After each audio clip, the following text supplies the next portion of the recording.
दोस्तों, पाकिस्तान की जेल में औरतों की ज़िंदगी कैसी होती है, उनके साथ कैसा व्यवहार किया जाता है, उनको किस तरह रखा जाता है, उनकी इच्छाओं की पूर्ति होती है या नहीं, किस तरह से वो वहाँ पर कैद रहती हैं, उनके साथ कैसा दुर्व्यवहार, कैसा अच्छा व्यवहार होता है। आज की इस वीडियो में एक स्टोरी के बारे में आपको बताने जा रहा हूँ। ये स्टोरी बड़ी ही हैरान और परेशान करने वाली है। पाकिस्तान की जेल में एक सकीना नाम की लड़की थी, जिसकी उम्र लगभग 15 साल थी। वह किसी के मर्डर के इल्जाम में जेल आई थी। देखने में इतनी खूबसूरत थी कि जो एक बार देखे वह दोबारा उसकी तरफ नजर उठाकर न देखे हो ही नहीं सकता था। अगर एक बार उसे देख ले तो बार बार उसे ही देखने की इच्छा उसके अंदर पैदा हो जाएगी और बिना उसे देखे वो रह नहीं सकेगा। और जब उसको एक बार देख लेगा तो वो बाद में ये सोचेगा कि काश मेरे नसीब में ये लड़की आ जाए तो मेरी जिंदगी तो सेट है। पाकिस्तानी जेल के अंदर बड़े अधिकारियों ने उसका ऐसा हाल कर दिया था कि वह लड़की चलने फिरने के काबिल भी नहीं रही थी। और धीरे धीरे हर रोज उसके साथ यह काम होता था। उसके अंदर एक ऐसा गुस्सा पनप रहा था जो वह धीरे धीरे बढ़ता ही जा रहा था। क्योंकि दोस्तों, लड़की जो थी वह एक साइंटिस्ट थी, साइंस की पढ़ाई करके आई थी, लेबोरेटरी में उसने काम किया था, तो बहुत सारी चीज़ों को वो जानती थी। दोस्तों, जब उसका गुस्सा पूरी तरह बाहर निकलता है तो उस जेल के बहुत सारे अधिकारियों को अपनी चपेट में ले लेता है। दोस्तों, ज़्यादा टाइम आपका ना लेते हुए सिर्फ 15 मिनट तक आप वीडियो में बने रहिए। दोस्तों, वीडियो में आगे बढ़ने से पहले आपसे बस वही गुजारिश है, वही रिक्वेस्ट है कि आप, अगर आपने चैनल को सब्सक्राइब नहीं किया है तो प्लीज़ चैनल को सब्सक्राइब कर लें और हमारी वीडियो को शेयर करें और लाइक करें। आपके एक लाइक और शेयर से हमें बड़ी हिम्मत मिलती है, बड़ा ही हौसला मिलता है। और दोस्तों, कमेंट में वीडियो के बारे में थोड़ी सी भी राय अपनी शेयर करना। दोस्तों, पाकिस्तानी जेल के अंदर एक अधिकारी होता है, बड़ा ही खूबसूरत था, नौजवान था, जिसकी ड्यूटी रहती है। वह एक 25 साल का जवान था जिसकी उस जेल के अंदर ड्यूटी थी, जिसका नाम शाहिद होता है। और वह जेल के अंदर हफ्ते में एक बार आ जाया करता था और वहाँ पर कैदी औरतें जो होती हैं उनकी ज़रूरत का सामान ला करके मार्केट से उनको दे दिया करता था। ज़रूरत का सामान बोले तो उनके पहनने के कपड़े से लेकर के उनकी छोटी मोटी चीज़ जो वह इस्तेमाल करती थी उन सबको वह लेकर आता था। वह उनके लिए ब्रश, कॉलगेट और उनके अंदर यानी जो प्राइवेट सामान होते थे उनको भी लेकर आता था। जितनी सारी जेल के अंदर औरतें थीं वो अपने इस्तेमाल करने की हर एक चीज़ को सिर्फ शायद से ही मंगाती थीं और उसी को उस अपनी सारी प्रॉब्लम्स लिखवा दिया करती थीं।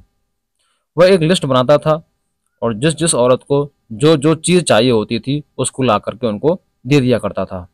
एक दिन शायद सुबह सुबह जब घर से निकला तो जेल जाने के लिए उन औरतों से पूछने के लिए कि किस औरत को किस सामान की ज़रूरत है, तो उसकी माँ ने कहा कि बेटा पहले नाश्ता कर ले, पूरे दिन तुझे वहाँ खाने को नहीं मिलेगा।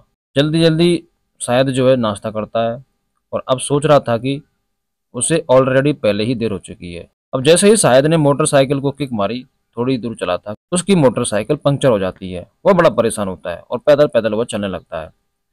और कोई टायर पंक्चर वाले की दुकान जब उसको नज़र पड़ती है तो वह उसके पास अपनी मोटरसाइकिल को लेकर जाता है। सामने ही उसे एक पेट्रोल पंप दिखता है, फिर वहाँ से वो पेट्रोल डला लेता है और उधर उसके जस्ट पास में ही एक टायर पंक्चर वाला था जिसके पास वह अपनी बाइक का पंक्चर लगवा लेता है।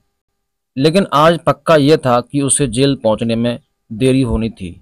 जिस तरह से उसके काम खराब हो रहे थे उसे पक्का यकीन था कि आज वह पूरी तरह लेट हो चुका है। अब जो जेलर है उसको जरूर डांट लगाएगा, फटकार जरूर लगाएगा। लेकिन उसने मार्केट से सारा सामान खरीदा और पहुंच जाता है जेल के अंदर। जैसे ही वो जेल के अंदर जाता है तो वो अपना कार्ड दिखाता है, दरवाज़ा खोल दिया जाता है उसके लिए। जेल के अंदर जैसे ही वो एंटर होता है तो जहाँ वह जिस बैरक में औरतें कैद थीं उसी बैरक में जाता है और सभी औरतें बाहर आ जाती हैं और अपने अपने अपने अपने बैरकों में और अपनी अपनी लॉबी में लाइन लगा करके इकट्ठा खड़ी हो जाती हैं। शायद अपने बैग से एक एक का सामान नाम के हिसाब से जिसने लिखवाया था उनको देता जाता है। क्योंकि शायद जो था जेल की औरतों से पूरी तरह से मेल खाता था, क्योंकि उनसे उसकी अच्छी जान पहचान थी। वह काफ़ी देर तक वहाँ पर औरतों से उनके हालचाल जाना करता था। उनसे ये भी पूछ लिया करता था कि किस जुर्म में इस जेल के अंदर आप आई हो।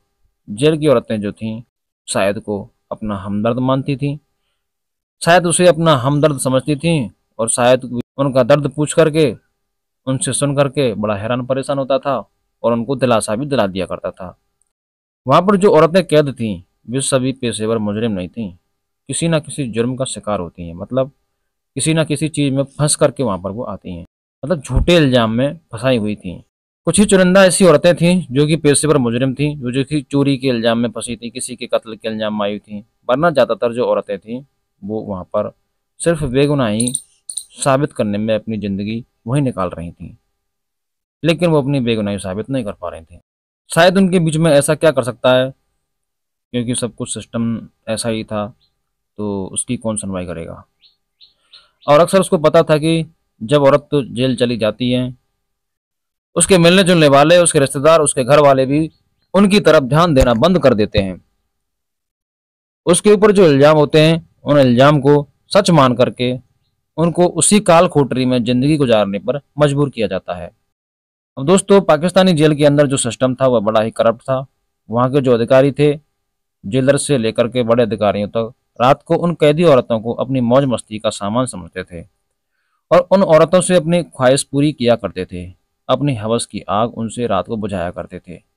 उन कैदी औरतों से जो कम उम्र की थीं और जो बहुत ही खूबसूरत लड़की हुआ करती थीं, जो कुंवारी थीं या शादीशुदा हो, खूबसूरत हो और उम्र में कम हो, उनको वो हर रात अपने किसी न किसी अधिकारी के पास ले जाया करते थे और अपनी रातें रंगीन किया करते थे। और शराब भी होता था, शबाब भी होता था, नशे में धुत रहते थे और फिर उन औरतों को रात भर भी नौचते रहते थे, उनके साथ गलत व्यवहार करते थे, उनके साथ दुर्व्यवहार किया करते थे। कभी कभी जो पाकिस्तान के बड़े नेता थे वो भी जेल के उन बैरकों में उन कैदी औरतों को अपनी रात गुजारने की मौज मस्ती का सामान समझ करके उनको बुला लिया करते थे। शायद को यह सब कुछ पता था, वह औरतें शायद से बताती भी थीं। हमारे साथ इस जेल में इस तरह से बर्ताव होता रहता है। जेलर का नाम था शाहरुख। शाहरुख जो जेलर था वह एक ईमानदार जेलर था और वह इस करप्शन को खत्म करना चाहता था।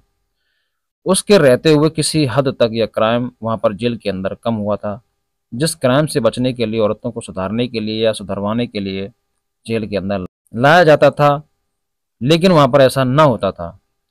उन बेचारियों के साथ उल्टा ही दुर्व्यवहार किया जाता था। एक आदमी बाहर किसी लड़की या किसी औरत का बलात्कार करता है और जुर्म में पकड़ा जाता है। अब उसको सुधारने के लिए उसको सजा होती है, 10 और 7 साल की होती है, उम्र कैद भी हो सकती है। सिस्टम जो था, उस आदमी ने कोई गलत काम किया है तो उसको सुधारा जाए, इसलिए उसको 7 या 10 साल की जेल की कड़ी सजा मिलती थी। लेकिन अगर वह लोगों को सजा देने वाला ही सिस्टम करप्ट हो जाए, जहां पर लोगों को किसी गलत काम के लिए सजा दी जाती है और वहां के लोग ही करप्ट हो जाएं, वहां के अधिकारी ही करप्ट हो जाएं, सारा सिस्टम ही खराब हो जाए, तो अंदर जो काम कर रहे हों उस सिस्टम का हिस्सा होते हैं वो लोग खुद ही बलात्कार कर रहे हों, और उन औरतों का, जिन औरतों को सुधारने के लिए लाया गया था, तो किससे क्या किया जाए। अब इस सिस्टम को कौन सुधारे। यह पाकिस्तान ही नहीं बल्कि अन्य देशों में भी इस तरह का हालात बने हुए हैं। बहुत से लोगों की बहुत सी कहानियां सिर्फ फाइलों में ही दबी रह जाती हैं। औरतें जो हैं, जिनके साथ घटनाएं घटती हैं, वो अपने आप को सिर्फ अपनी किस्मत मान करके सिर्फ उसको सहन करती रहती हैं। और चाहे कोई छोटा मैटर हो, चाहे कोई बड़ा मैटर हो, अगर एक बार कोई औरत जेल में फंस जाती है तो बस उसको उन परेशानियों का सामना करना पड़ता है।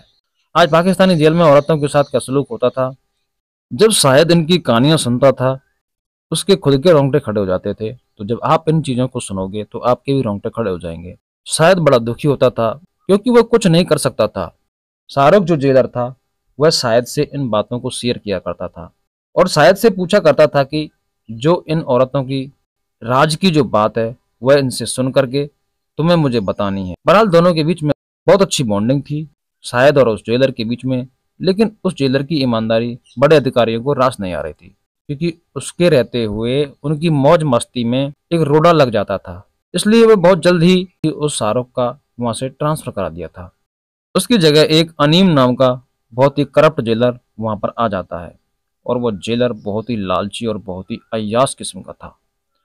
अब वह भी और उसके जो उच्च अधिकारी थे, बड़े अधिकारी जो थे, अब सब मिलकर के उन औरतों के साथ खिलवाड़ करते थे, मौज मस्ती करते थे। एक दिन शायद एक हफ्ते बाद जेल के अंदर गया तो उसने देखा कि बहुत ही कमसन और मासूम सी लड़की, बहुत ही खूबसूरत, जिसको इंसान अगर एक बार देख ले तो वह देखता ही रह जाए। वो देखने में बहुत खूबसूरत थी, शक्ल की मासूम थी। उसकी शक्ल से इतनी मासूमियत और इतना भोलापन टपकता था कि कोई कह नहीं सकता था कि वह लड़की जो है वो इस जेल के अंदर किसी कैदी के रूप में लाई गई है और उसने कोई गुनाह भी किया होगा और कोई कत्ल भी किया होगा, उसके ऊपर कोई संगीन आरोप भी लग सकते हैं। ऐसा कोई कह ही नहीं सकता था। लेकिन जब शायद उस लड़की की तरफ देखता है, जब उसकी उस पर नजर पड़ती है, तो वो देखता ही रह गया था। बहरहाल उस दिन उसने सबसे पूछा, जिस जिस औरत ने उसको सामान की लिस्ट बनवाई थी, अपने अपने सामान के बारे में कहा, वह उसको ला करके दे देता है। अब उसने जेल से एक हफ्ते की यानी अगले हफ्ते या ना जाने की छुट्टी ले ली थी जेलर से, और उन औरतों से उसने कहा था कि जो तुम्हें मंगवाना है वो आज ही मंगा लो, क्योंकि अगले हफ्ते मैं नहीं आ पाऊंगा, मेरी शादी है। सभी ने दुआएं दी कि तुम्हें अच्छी दुल्हन मिले, अच्छी पत्नी मिले, तुम्हारी शादी ठीक ठाक हो जाए। लेकिन उस हफ्ते शाहिद की शादी हुई और एक हफ्ता वो जेल नहीं गया। दूसरे हफ्ते जब वो जेल जाता है तो सबसे पहले उसकी नजरों ने उसी 16 साल की कमसन लड़की को ढूंढना चाहा। सब औरतें उसको इधर उधर देखते हुए पूछ रही थी कि तुम किसे ढूंढ रहे हो, तुम्हारा ध्यान कहाँ है, हमें यह सामान चाहिए, हमें वह सामान चाहिए, सबकी हमारी लिस्ट बताओ। लेकिन शाहिद जो था उसकी नजरें सिर्फ उसी लड़की को ढूंढ रही थी। वहीं उसी बैरक में एक बुजुर्ग औरत थी जिसका नाम रानी होता है। जब शाहिद ने पूछा, अम्मा यह तो बताओ कि अभी 2 हफ्ते पहले एक लड़की को मैंने देखा था जो बहुत ही कमसन और बहुत ही खूबसूरत लड़की थी, पता नहीं किस जुर्म में यहाँ पर वो आई है और कहाँ पर वह है, मुझे दिखाई नहीं दे रही है। इस बात को जब शाहिद की सुनकर के वह औरत, उसके चेहरे पर गुस्से के आसार और पसीना आने लगता है। बड़े गुस्से में उसे देखती है और वह कहती है कि शायद मैं तुम्हें क्या बताऊं कि वह बेचारी औरत यहाँ के जेलर के जुर्म का शिकार हो रही है। हर दूसरे दिन वो जेलर उसे वहां से ले जाता है।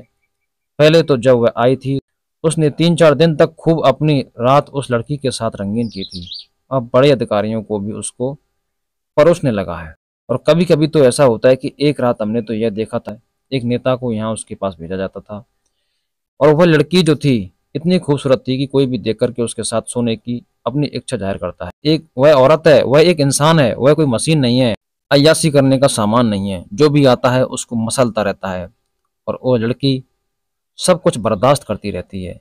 वो निढाल हुई हुई है, दूसरे बैरक में पड़ी है। जब शाहिद ने उसकी यह बात सुनी तो उसका कलेजा मुंह को आ गया था और वह इससे मिलने की इच्छा जाहिर करने लगा, कहने लगा कि अम्मा उस लड़की से मुझे मिलाओ। वह उसको उस बैरक में लेकर के जाती है, क्योंकि शायद को किसी भी बैरक में जाने की अनुमति थी, उस पर कोई रोक टोक नहीं थी। अब उसके पास बहाना भी था, उसके पास अथॉरिटी भी थी कि किसी का भी सामान जो है वह औरतों को चाहिए होता था वह उसको ले ला करके देता था और उनको सामान पूछने वो जा भी सकता था जब वह लिस्ट तैयार करता है। इसलिए उस बैरक में जाने से उसे कोई रोक नहीं सकता था। जैसे ही वह उस बैरक में पहुंचता है तो लड़की एक कोने से लगी हुई अपने जख्मों के दर्द की वजह से करहा रही थी, जिसके जिस्म पर, उसके नाजुक और गोरे जिस्म पर दूर से ही जख्म, मार और पिटाई, जुल्म और ज्यादती के जख्म दिख रहे थे। शायद उसके पास जाता और कहता है कि तुम्हें किसी सामान की अगर बाहर से जरूरत पड़े तो तुम मुझे बता देना। लड़की कोई जवाब नहीं देती है, खामोश रहती है। 2-3 बार जब शायद उससे पूछता है कि, लेकिन वह कुछ जवाब नहीं देती है और बहरहाल शायद वापस से लौट आता है और वह आकर के बस उसके दिमाग में, उसकी आंखों में बस वही लड़की समाई हुई थी। वो बार बार वह उसके ख्यालों में खोया रहता था, लेकिन वह मासूम सा चेहरा उसकी आंखों से कहीं दूर ही नहीं जा रहा था। रात को जब वह खाना खाकर के अपनी बीवी के पास लेटता है तो उसकी बीवी उससे प्यार करना चाहती थी, लेकिन वह अपनी बीवी को रोक देता है और मना कर देता है कि आज मेरा मूड नहीं है, मेरा मूड खराब है। उसकी बीवी जब उसको पूछती है, उसके मुंह को अपनी तरफ करती हुई, उसके मुंह को अपनी तरफ करती है, उसको उसके और अपने हाथ से कहती है कि आज से पहले जब से मेरी शादी हुई है तुम्हारे साथ, तो लगभग 2 हफ्ते में ज्यादा का समय गुजर चुका है, कभी इतना परेशान मैंने आपको देखा नहीं था। इन 15 दिनों में कभी कभी नहीं देखा था। आज तुम इतने परेशान क्यों हो, क्या वजह है? मैं तुम्हारी बीवी हूँ, अगर तुम मुझसे शेयर नहीं करोगे इस चीज के बारे में तो किससे शेयर करोगे? अपने दिल की बात जब तुम मेरे को बताओगे तो तुम्हारा दिल हल्का हो जाएगा। अगर तुम्हारे दिल में ऐसी कोई बात है तुम मुझे शेयर कर सकते हैं, जिससे तुम्हारा दिल हल्का हो जाएगा और जो बात आपके दिल में जो बोझ बनी हुई है वो बोझ भी कम हो जाएगा। मुझसे शेयर करके उस बोझ को हल्का कर सकते हो। शायद अपनी बीवी की तरफ पलट जाता है, उसका चेहरा अपने हाथों में लेता है और कहता है कि मैं तुमसे या किसी से भी इस बात को शेयर नहीं करना चाहता, क्योंकि आज जो मैंने जेल के अंदर देखा है इतना भयानक और इतना भयावह है, मैं कुछ कह नहीं सकता और ना ही मैं कुछ कर सकता हूँ। मुझे गुस्सा इतना आ रहा है, अगर यह सिस्टम मेरे हाथ में होता तो मैं ऐसे लोगों को फांसी पर चढ़ा देता, उनको सजाए मौत दी जाती। उसकी पत्नी कहती है कि आखिर हुआ क्या है? पहेलियां बुझाने की जरूरत नहीं है, आप मुझे सीधी सीधी साफ साफ शब्दों में बता सकते हैं कि आपके साथ क्या घटना घटी है, क्योंकि मैं आपकी पत्नी हूँ तो आपको मेरे से बताने में कोई दिक्कत नहीं होनी चाहिए। अभी मेरी शादी से पहले लगभग 3-4 दिन पहले एक मासूम सी लड़की 16 साल की थी, उस जेल में आई थी।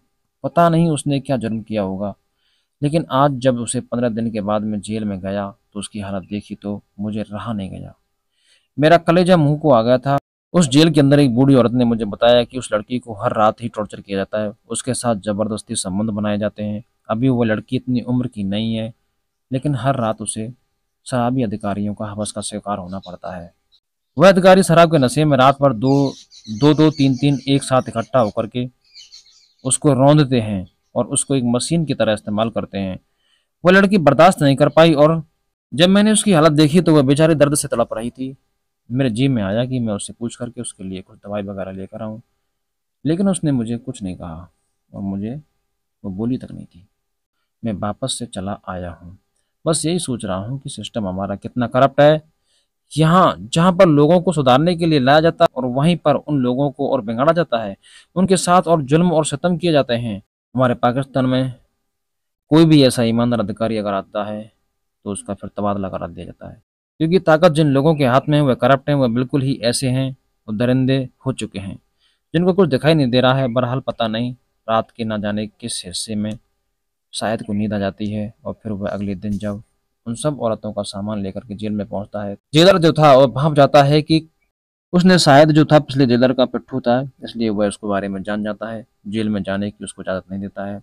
उसने कहा कि बहुत जल्द तुम्हारी इस जेल से छुट्टी हो जाएगी और तुम्हारा यहाँ आना जाना बंद हो जाएगा।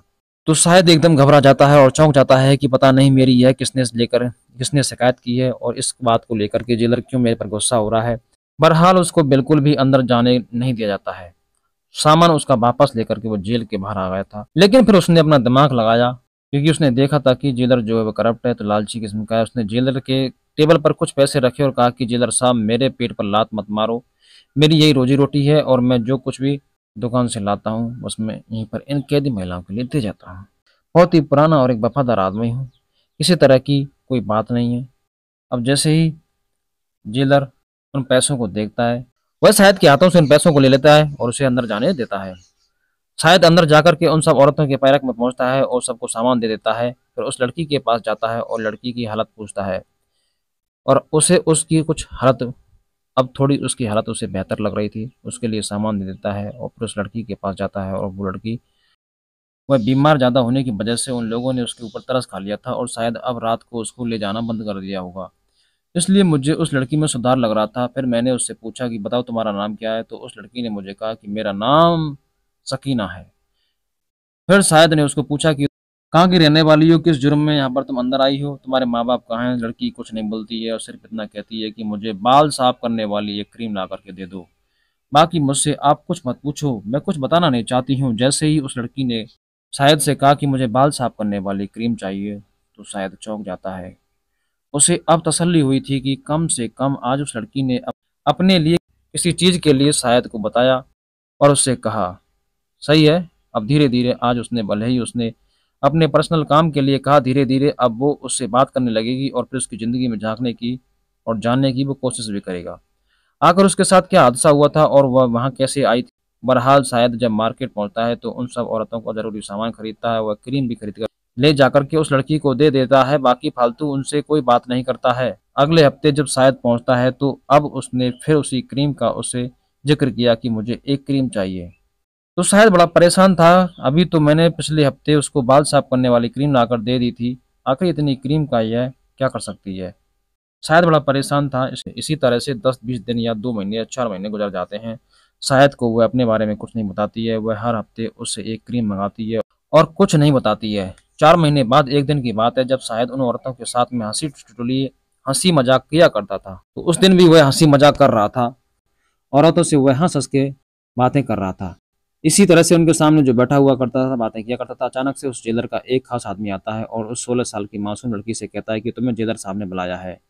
जैसे ही वह लड़की वह बात सुनती है तो जेलर ने उसे बुलाया है तो वह कांपने लगती है और डरने लगती है। उसकी जब यह हालत वह औरतें देखती हैं तो वो एक घेरा बना करके खड़ी हो जाती हैं और बीच में उस लड़की को ले लेती हैं और उस सिपाही से मना कर देती हैं कि आज हम इस लड़की को नहीं भेजेंगे, चाहे कुछ भी कर लो। वो सिपाही जाकर के अंदर जेलर से बता देता है और शायद जो है सारा मामला अपनी आंखों से देख रहा था कि आज यह जेल में क्या हो रहा है। कुछ देर के बाद जब वह जेलर अपने हाथ में रिवॉल्वर लेकर के वहां पहुंचता है तो उन औरतों के सामने वह तान देता है और कहता है कि अगर तुमने बीच में रोड़ा बनने की कोशिश की तो मैं तुम्हें गोली मार दूंगा और एक एक करके मैं तुम्हारी जान खत्म कर दूंगा। उनको धमकी दे देता है। फिर उस लड़की के बाल पकड़ करके वहां पर घसीट करके उसे ले जाता है और यह सारी बात जब शायद देख करके उसको बड़ा गुस्सा आ रहा था, लेकिन एक मामूली आदमी कुछ नहीं कर सकता था। उसके बाद फिर एक सिपाही आता है और शाहिद को पीछे से एक लात मारता है और बाहर धक्के दे करके निकाल देता है और कहता है कि तू जेल की जासूसी करता है, तुझे आज के बाद यहाँ पर एंट्री नहीं मिलेगी। शायद बड़ा परेशान होता है। जेल के हालात वो अपने एक दोस्त से बताता है क्योंकि उसके दोस्त के पिताजी जो थे वो हाई कोर्ट के जज थे और वह कहता है कि अगर ऐसा कोई चक्कर चला है या ऐसी कोई परेशानी है, नया जेलर करप्ट है, मुझे उसे वहां से हटाना है, लेकिन मैं वहां परमानेंट हो जाऊं, हर रोज मुझे वहां जेल में जाने आने के लिए कोई रोके नहीं। तब वो लड़का, उसका दोस्त जो होता है, अपने बाप से जिक्र करता है तो वह कोई चक्कर चलाता है और फिर शायद को वहां पर जो परमानेंट करा दिया जाता है। अब वह हफ्ते नहीं बल्कि रोज जेल के अंदर जाता है और पूरी जानकारी इकट्ठा करता है और घूम कर और सबसे मिलकर आता है। शायद बड़ा ही खुश होता है। उसके बाद एक दिन जब वह जेल में गया तो वह क्या देखता है, बैरक के अंदर वह 16 साल की लड़की कुछ ऐसा कर रही है जैसे कि वह कोई रिसर्च करती है, कोई चीज बनाने की कोशिश करती है और उसके आसपास काफी औरतें बैठी हुई थीं। जब शायद उस बैरक में पहुंचता है तो वह सारी औरतें डर गई थीं, जैसे कि उनकी कोई चोरी पकड़ी गई हो। किसी ने उनको कुछ ऐसी खुफिया तकनीक करते हुए देख लिया था और वह औरत सभी अपने अपने पीछे कुछ छुपाने की कोशिश करती हैं। शायद जब वहां पहुंचता है तो उनसे कहता है कि छुपाने की कोई जरूरत नहीं है, मैंने सब कुछ देख लिया है, अब सिर्फ मुझे इतना बता दो कि तुम क्या कर रही हो, क्या बना रही हो। तो लड़की खामोश रह जाती है और कुछ बोलने के लिए तैयार नहीं होती है। शायद उस लड़की से कहता है कि जब तक अगर तुम ये बात नहीं बताओगी तो फिर मैं इस बात को लेकर के जाकर के जेलर को बता दूंगा और तुम्हारा भांडा फोड़ दूंगा। औरत ने नजर उठाई और पहली बार फिर बताना शुरू किया और कहा कि मैं एक बहुत ही गरीब परिवार से ताल्लुक रखती हूँ, मेरे बाप बाप फ्रूट ढकेल लगाया करते हैं, मैं पढ़ने लिखने में बहुत होशियार थी, बहुत अच्छी भी थी, मुझे साइंस में जो था बहुत ही इंटरेस्ट था, साइंस पढ़ने में बहुत अच्छी भी लगती थी, मेरी पढ़ाई भी साइंस के द्वारा ही चल रही है और मेरा सपना भी यही था कि साइंस में आगे चल करके कोई भी मतलब बड़ी कोई अफसर की अधिकारी वैसी बनूं और रिसर्च करूं और अच्छी से अच्छी तकनीक को अंजाम देकर के अपने देश को ऊंचाइयों पर ले जाऊं। मेरी उम्र लगभग 15 साल के करीब थी, लेकिन मुझे काफ़ी तजुर्बा हो गया था। स्कूल से पढ़ने के बाद मैं लेबोरेटरी जाती थी, वहाँ पर नई नई रिसर्च करती थी। वहाँ पर जो मेरा टीचर था वह मेरी खूबसूरती पर नजर रखता था। वह मुझे पढ़ाने से ज़्यादा जब तक मैं उसके पास रहती थी वह मेरी खूबसूरती को निहारता रहता था। मुझे उसकी नज़रें देख करके यह पता लग जाता था कि उसकी नज़रें खराब हैं, लेकिन वह मेरा टीचर है और मेरे माँ बाप ने मुझे उसे बचपन से यही सिखाया था कि बेटी बेटी टीचर की इज्जत किया करना, क्योंकि बेटा टीचर की इज्जत माँ बाप से बढ़कर होती है। इसलिए मैं उसको इज्जत की नज़र से देखती थी, लेकिन वह मुझे हवस की नज़रों से देखता था। एक दिन मौका देख करके लेबोरेटरी में कोई नहीं था, सब जा चुके थे, मुझे रोक लेता है और ओवर टाइम करवाता है और कहता है कि तुम्हें कुछ आज विशेष तौर से यानी खास तौर से बताना चाहूँगा और सिखाऊंगा।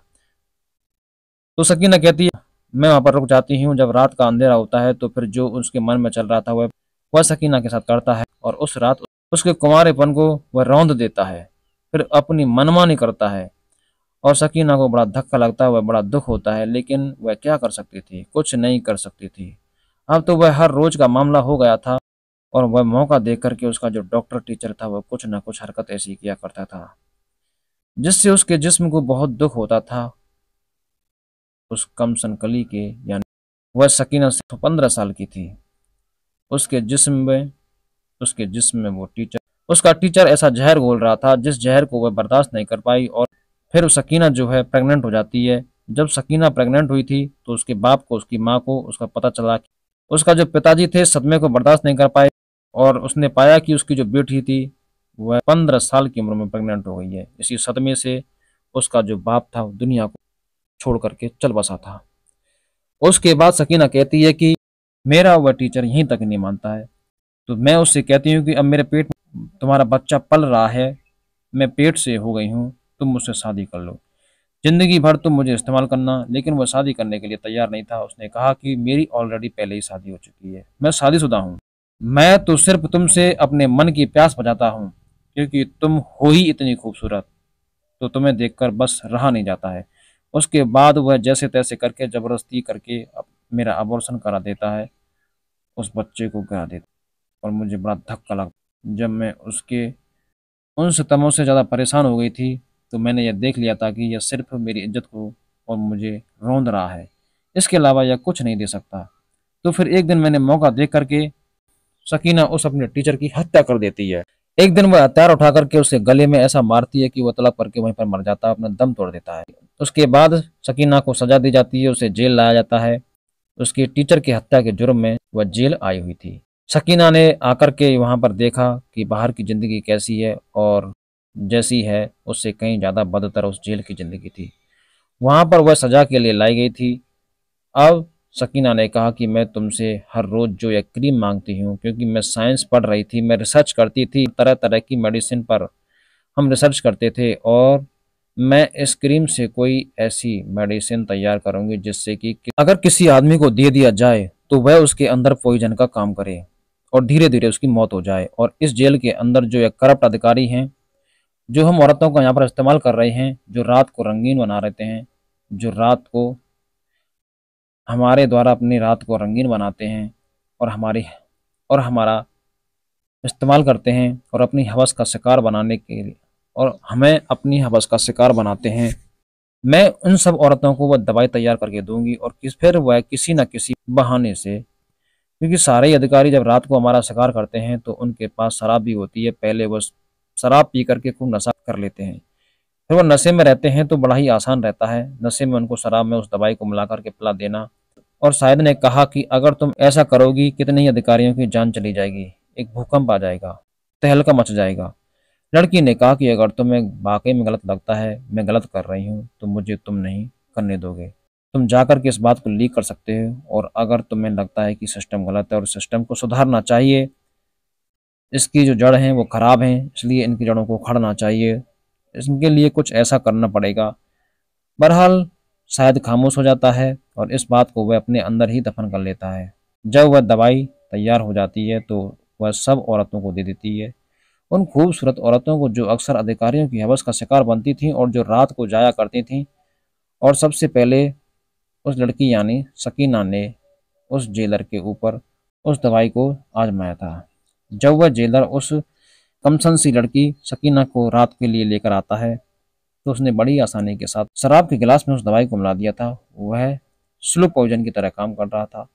वह धीरे धीरे उस जेलर को लगभग 10 से 20 दिन के बाद ऐसी बीमारी लगती है कि पूरे पाकिस्तान के डॉक्टर फेल हो जाते हैं और इसका इलाज नहीं कर पाते हैं। तो अब सारी औरतें धीरे धीरे उन अफसरों को उस दवाई का इस्तेमाल करना शुरू कर दें। अब जो बाहर से नेतागण या बड़े लोग रात को अपने अधिकारियों के दम पर, उनकी जान पहचान के दम पर मौज मस्ती के लिए यहाँ आया करते थे, जब उन्होंने देखा कि जेल के अधिकारियों को कोई एक ऐसी बीमारी लग रही है जो कि लाइलाज बीमारी है, तो अब वहां पर आना उन लोगों ने बंद कर दिया था। पूरे पाकिस्तान में एक हड़कंप मच गया था, आखिर ये मामला क्या है। बहरहाल पूरे पाकिस्तान में यह हड़कंप मचा और अधिकारियों को लाइलाज बीमारी ने घेर लिया था। उस लड़की ने पाकिस्तान में यह सच बता दिया और अपना जुर्म कबूल कर लिया था। उससे पहले यह बताया कि बताओ, अगर ऐसा मैं ना करती तो फिर क्या करती। इस सिस्टम को सुधारने वाला कोई नहीं था। अगर कोई ईमानदार अफसर यहाँ पर आता तो उसका तबादला कर दिया जाता था। जो करप्ट होता था वहीं यहाँ पर रहता था। जो नेताओं के लिए, बड़े अधिकारियों के लिए काम किया करता था, वो औरतों को रात को उनके सामने परोस सके और रात भर उनकी हवस का शिकार उनको बना सके। हम तो यहाँ सुधार के लिए लाई गई थी। जेल में लोगों को सुधारने के लिए लाया जाता है और फिर बाहर से भी ज़्यादा बदतर जिंदगी हमें यहाँ जेल में झेलनी पड़ रही है। अब हम क्या करें? क्योंकि मैं एक साइंटिस्ट थी तो मेरे दिमाग में यह काम आ गया था। इस सिस्टम को सुधारने के लिए मैंने यह तरीका अपनाया। लगभग 10-15 अधिकारियों को स्लो पॉइजन मैंने खिला दिया है, जिनकी ज़िंदगी अब बचनी मुश्किल है। बहरहाल लगभग 10 से 11 मौतें उन अधिकारियों की हो चुकी हैं। 4 डॉक्टरों ने बचा भी लिया था। उसके बाद फिर उसका फिर उनका क्या हुआ क्या नहीं हुआ, यहाँ तक की स्टोरी मुझे पता नहीं थी। एक लड़की ने अपने बचने के लिए और पाकिस्तान में एक तहलका मचा दिया, और आवाम को लगभग पब्लिक को जब पता चला तो पब्लिक सड़कों पर आ गई। इस तरह से उसने सभी की जान बचाई थी, और इस तरह से उन अधिकारियों को जो कि बहुत ही करप्ट थे, उन लड़कियों का, उन औरतों का इस्तेमाल करते थे, उन सबको उसने मौत के घाट उतार दिया था। तो दोस्तों, अगर आपको ये वीडियो अच्छी लगी और ये कहानी अच्छी लगी तो कमेंट में आप हमें बताएं और अपना नाम जरूर लिखें। मिलते हैं एक और नई वीडियो के साथ। तब तक के लिए अपना ख्याल रखें और वीडियो को लाइक करना और शेयर करना ना भूलें। चैनल को भी सब्सक्राइब कर लें।